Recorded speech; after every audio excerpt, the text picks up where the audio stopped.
Saya dibaptis di sini, katekisasi di sini selama 1 tahun, katekisasi di sini oleh pendeta Heidi Yunus. Ya. Pendek cerita, saya itu masuk gereja pertama kali seumur-umur. Jadi saya datang hari Jumat, pendetanya bilang Minggu datang aja. Minggu datang aja. Oh ya, saya datang. Minggu datang saya sedang mikir bagaimana ya bentuk gereja. Karena saya enggak pernah masuk toleransi dengan gereja, enggak.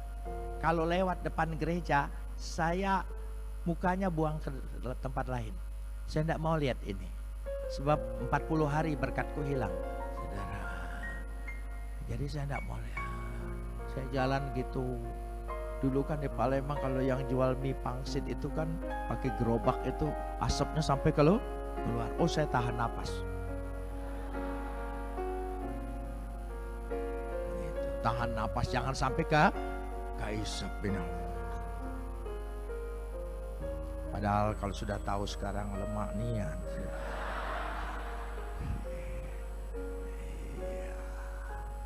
Ya sudah, saudara. Hari Minggu datang, saya mikir saya harus duduk ambil posisi di mana ya. Saya duduk baris kedua. Baris kedua paling pojok gitu. Karena saya tidak terbiasa di belakang. Karena menurut agama saya yang dulu, yang dapat berkat besar itu yang paling depan. Itu gunung berkatnya, saudara. Ya, kalau ke bawah turun lagi bukit. Saudara ya, turun lagi, turun lagi, turun lagi. Onta turun lagi, kambing turun, turun lagi kambing, ayam. Yang paling belakang tai ayam. Loh ini enggak cerita sekarang, enggak. Saya enggak nyindir sekarang. Makanya kalau ibadah itu datang cepat, duduk di depan. Itu. Gitu. Jadi saya datanglah. Ya maklumlah ya saudara, jadi saya datang di barisan kedua, semua di situ. Kebetulan banyak pemuda di situ, ya sudah saya diam aja. Karena saya juga masih muda waktu itu. Jadi saya ikutin karena saya nggak tahu. Orang berdiri saya berdiri, orang nyanyi saya lihat, baca gitu. Karena dulu pakai buku nyanyian, nggak pakai begini-beginian gitu ya. Buku nyanyian itu, buku nyanyian itu hijau warnanya ya, sudah nyanyi. Nah, ketika rombongan saya berdiri, ya saya disodorin, maaf, rupanya itu rombongan kur. Aku salah duduk. Tapi karena P3MI-nya baik gitu, enggak tegur saya, senyum aja. Ya sodorkan mapnya. Ya saya baca-baca begitu. Selesai ibadah baru mereka nanya, kenapa ndak ikut latihan? Gimana mau latihan? Saya salah Oh, malunya luar biasa saudara. Woi malu nih anakku. Ya rasanya ndak mau balik lagi ke gereja itu. Tapi untunglah P3MI-nya tuh baik-baik. Dari mana? Kenapa? Saya terangkan, saya baru pertama kali gini. Siapa? Saya jelaskan. Kaget dia. Lapor Pak Pendeta. Pak Pendeta, ini bukan wong Cino. Ini wong Palembang. Keluarga kemas. Pendetanya kaget. Lu kenapa enggak bilang? Oh Pak Pendeta enggak tanya. Gitu, karena Pak Pendetanya dari tebing tinggi Pak Heidi Yunus itu. Jadi nggak tahu bedanya antara orang Chinese dengan orang Palembang asli. Memang susah mirip. Saudara ya susah gitu. Ya jadi kami ini selalu suka bilang sitapri. Sipit tapi pribumi gitu saudara. Ya sudah. Jadi akhirnya baru tahu. Wah gini-gini. Ya akhirnya dikatekisasi. Ceritanya setahun kemudian dibaptis. Itulah yang mendewasakan saya di tempat ini. Inilah startnya, permulaannya. Dan saya percaya Tuhan memberikan pertolongan luar biasa. Karena saya bersaksi sana sini, akhirnya ditangkap. Zaman dulu yang nangkap saya itu Kopkamtib. Ya, Kopkamtib, Laksus Kopkamtib. Saya tidak pernah berhubungan dengan polisi. Ya. Karena dituduh subversi, Pempres 11. Pempres 11 itu tangkap dulu, baru periksa. Gitu. Selama 1 tahun enggak diperiksa-periksa. Saya sampai bingung, saya perkara apa? Saya tanya dengan penjaga, saya ini perkara apa? Tanya aja sendiri. Kira-kira kamu perkara apa? Gitu. Waduh.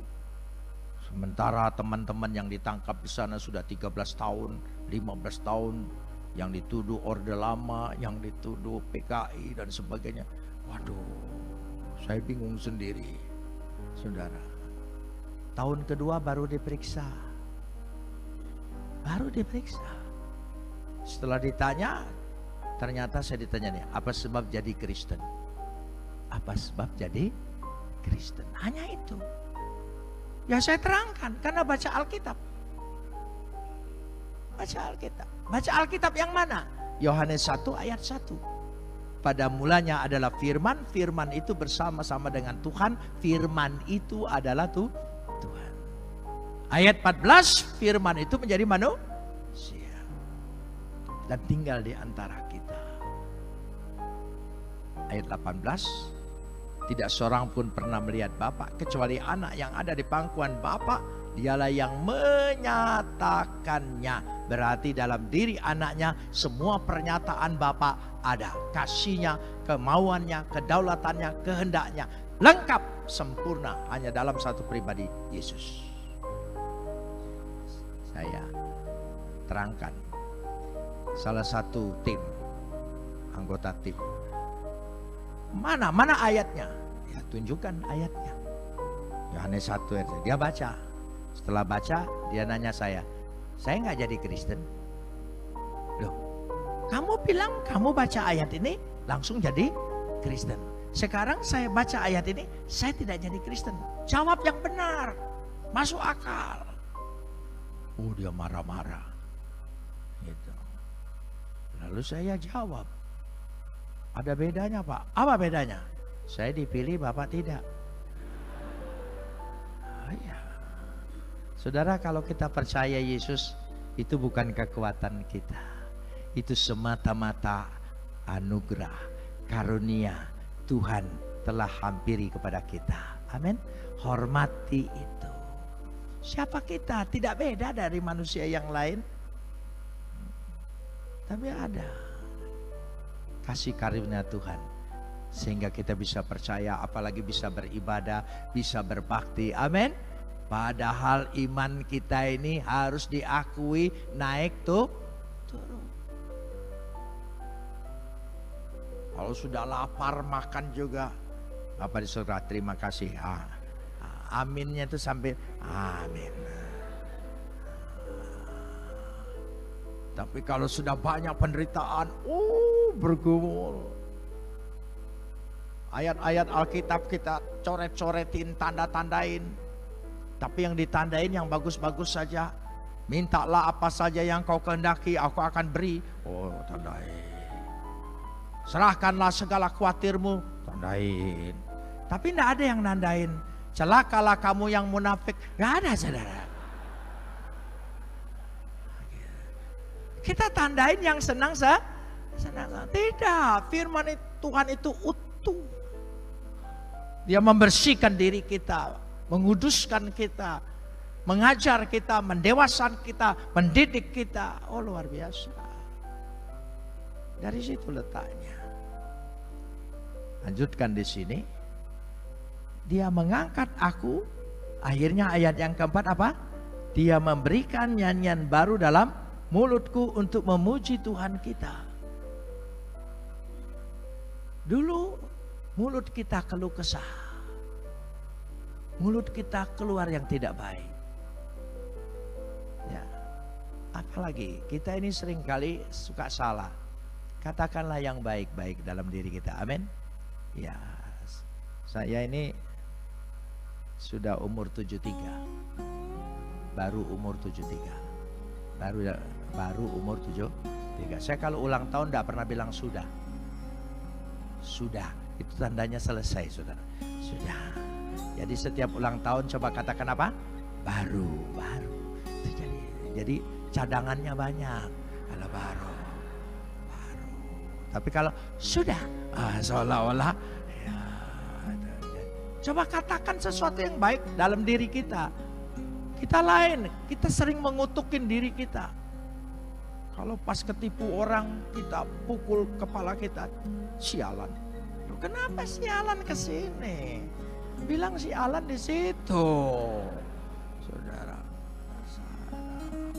Jangan kutukin diri kita sendiri. Berkat Tuhan melimpah. Amin. Katakan sesuatu yang indah. Nubuatkan diri kita sesuatu yang baik. Saya percaya kita akan menerima hasilnya. Amin. Ya, perjalanan saya dalam penjara 6 tahun. Tahun pertama, tahun kedua, tahun ketiga tidak boleh besuk.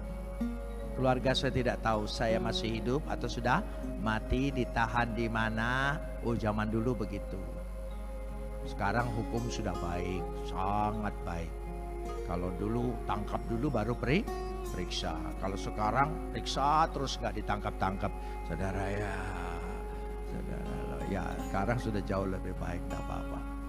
Saudara, saat saya sudah 2 tahun lebih, istri saya boleh kirim. Belum boleh ketemu, baru boleh kiriman. Saya ingat kiriman istri saya. Sejak itu tiap bulan dia rutin kirim roti Kongguan An yang segi 4 itu. Nah, 1 black, saudara. Makanya saya kalau lihat roti itu langsung trauma, saudara.